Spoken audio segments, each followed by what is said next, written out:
This is Hannibal back here with a daily wrestling news update. Check out the interview I did with Stampede Wrestling legendary manager Abu Weasel Thursday night. Managed guys like Dynamite Kid, Don Morocco, Harley Race.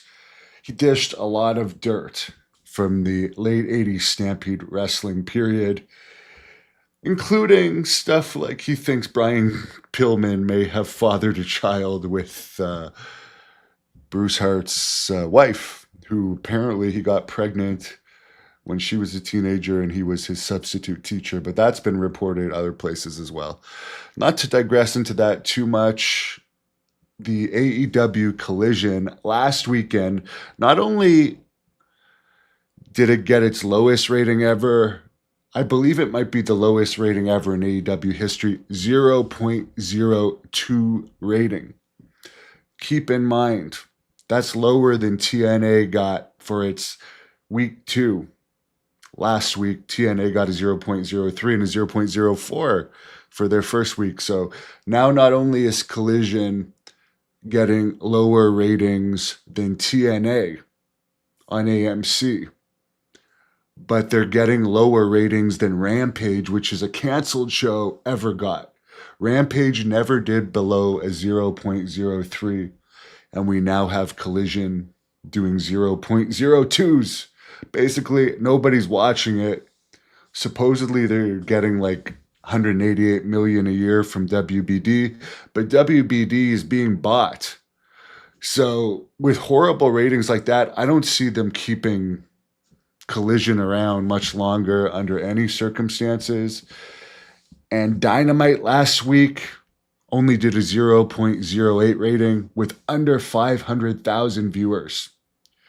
So AEW has a massive roster.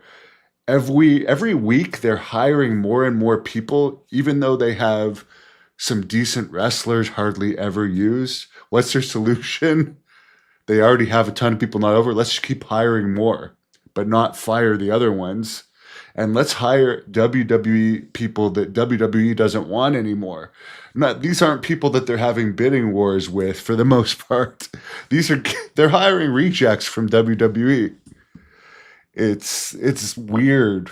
It's a strange time in wrestling where you don't have to draw at all as a wrestler to have a job. You could be a guy nobody wants, and you could get a contract from AEW to sit at home and do nothing.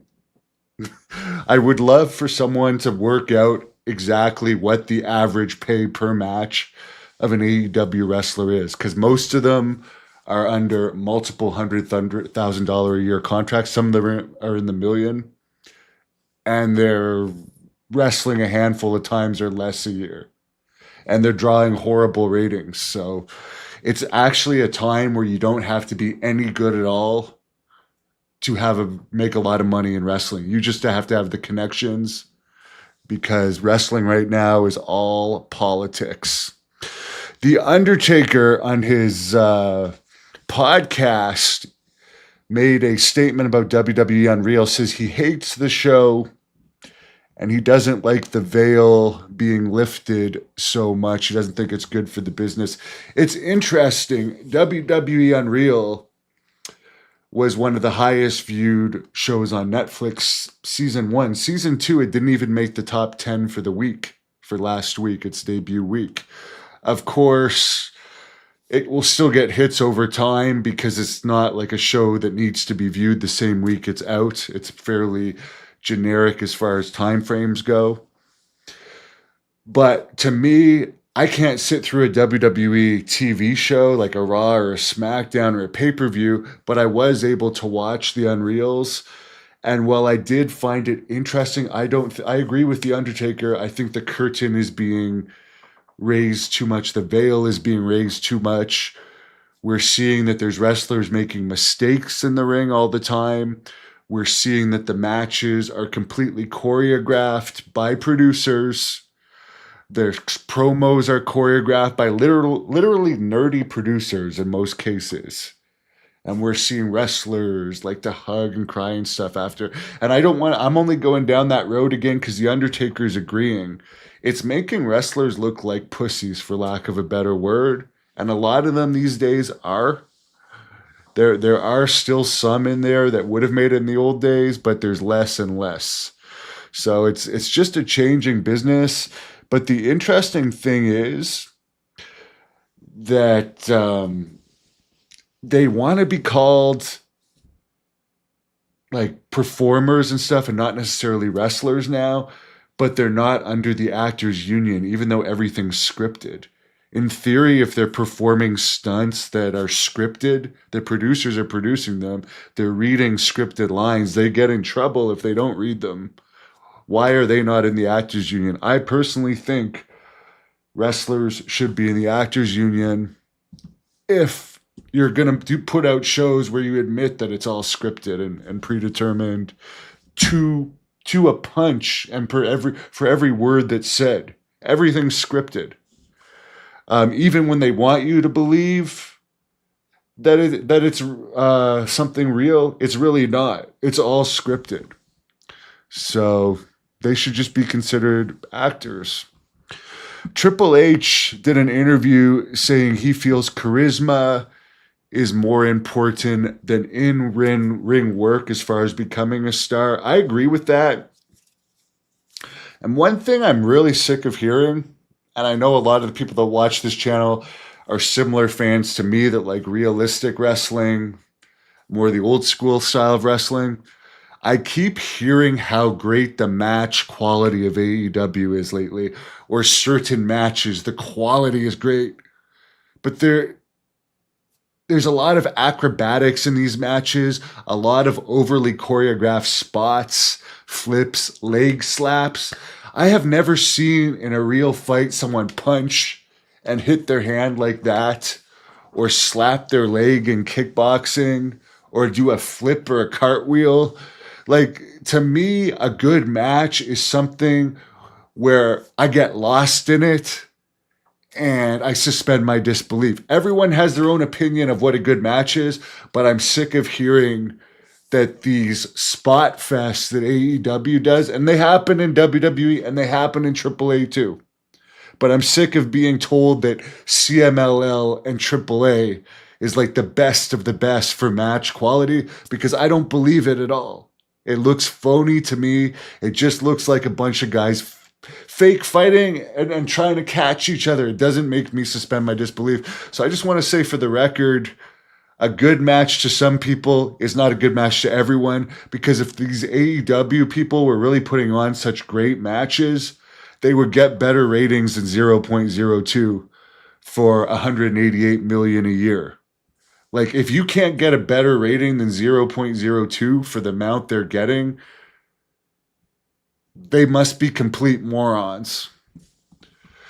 Someone says he's never watched one single AEW match in his life and probably never will. Are we able to donate money to there was one more thing I wanted to bring up, because someone pointed out that I guess Abdullah had been posting some pictures at various times backstage with WWE. And the other thing I just wanted to bring up for these WWE Unreal shows saying it's fake and stuff, if you say it's fake and scripted and all this, and you should not do stuff that's real in the ring, why do you let Abdullah the Butcher backstage? Why do you give him a Hall of Fame ring when he was found guilty not only in Canada, but in the US for assaulting me in the ring and passing me Hep C, which I was since cured of? But he was literally proven guilty of that in 2 countries, okay? An assault in the ring where a disease was actually passed. And you have your champions taking pictures with him and like glorifying him, when not only is he not protecting his opponent in the ring, he's passing him a potentially deadly disease. So I don't get it. And even the Hall of Fame ring that they gave him, he sold it. So it was meaningless to him. Tell Europe I'm back for round 2. Hello, Gable. How are you? Will there ever be a match with Bianca and the women's champion Jade? Or is that out the window? I believe that Bianca is not retired. I don't know that specifically, but I would say it's possible. Michael, I don't see why it wouldn't be possible. Remember when wrestlers would punch fans and said wrestling's fake? You know, the Stampede wrestling manager that I was just talking to was talking about fans attacking him, fans putting sewing needles in straws and spitting the needles at him when he was walking by and stuff. That was realism. You had to go to the ring, you had real heat, the fans wanted to kill you. You didn't rub it in their faces that it was fake, and people suspended disbeliefs, and sometimes they suspended it so much that attacks happened. I don't think it's ever going to go back to that, but it is. You can make it more believable. Will it ever happen? Probably not. And I will probably move on to other things. This is still better than a real job reporting on wrestling, and I do get to talk to people from the old school. Hell, I got to talk to one of my heroes from the early 90s earlier today in a phone call that I might be doing an interview with later this year. So there's some cool moments about it. But when I see what wrestling's turned into, I get really frustrated and disgusted. But what I will say for the Unreal show, as I got to hit a bicep pose here, and you will see me back in the ring in 2026. I will show at least one time how you can suspend disbelief. Because when I'm in there, it's a little bit more real than unreal. And I'll just say one more thing. Gunther, that nerdy little puke posing there, marking out for Abdullah the Butcher. I saw when he had that rear naked choke on John Cena, didn't have his hooks in. He has no legitimate amateur wrestling credentials, grappling credentials. He's never been in a real fight to my knowledge, any type of documented real fight. I would kick his ass if I ever got a chance to in real life. And if Abdullah the Butcher hadn't taken my WWE contract away from me, I would be in the position he's in. So yes, I have to say it's kind of frustrating when you see pictures like that where even though they settled the situation with me, WWE settled their situation with me related to what Abdullah did to me. They still welcome Abdullah back, but they don't welcome me back. That's disgusting. Anyways, guys, have a good night. Please check out my interview from Thursday with Abu Weasel, and I got tons more footage coming from you in a few days, including a lot more women's matches. Have a wonderful evening.